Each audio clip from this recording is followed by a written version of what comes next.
আসসালামু আলাইকুম বন্ধুরা, কেমন আছেন? আশা করি ভালো আছেন। তো সকাল সকাল উঠে চলে আসলাম আপনাদের সাথে ভিডিও শেয়ার করার জন্য নতুন ব্লগ নিয়ে।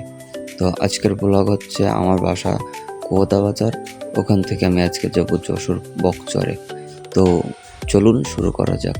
আসলে আপনারা অনেক সময় দেখেন যে আমি ফেসবুক, ইনস্টাগ্রামে পোস্ট করে থাকি, আমার ছবিতে দেওয়া থাকে যে অনেক ভাইয়েরা জিজ্ঞেস করে, বোনেরা জিজ্ঞেস করে যে ভাই আপনি কি করেন বা আপনি কিসে ডাক্তারি করেন। আমাকে অনেক সময় ঠাট্টা করে বলে যে ডাক্তার ডাক্তার।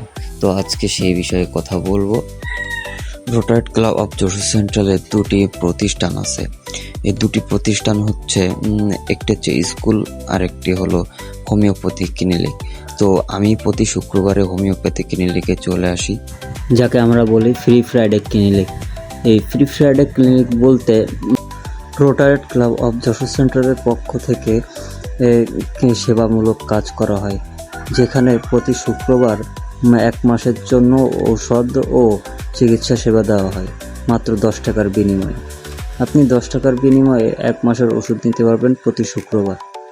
তো চলুন আজকে বিস্তারিত আপনাদেরকে সব কিছু দেখাবো এবং বোঝাই দেব। আমাদের এই ফ্রি ফ্রাইডে ক্লিনিকের লোকেশন যশোর বকচর প্রাইমারি স্কুলের অপোজিটে চৌধুরী মৎস্য হ্যাচারিতে। তো চলুন বিস্তারিত দেখি। A few moments later.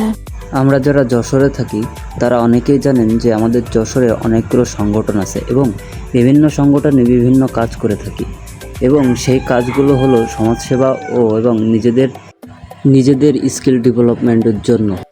আমাদের যশোরের ওই সকল সংগঠনের মধ্যে একটি সংগঠন হলো rotary club of Jessore central, যাকে বলা হয় নন প্রফিট অর্গানাইজেশন।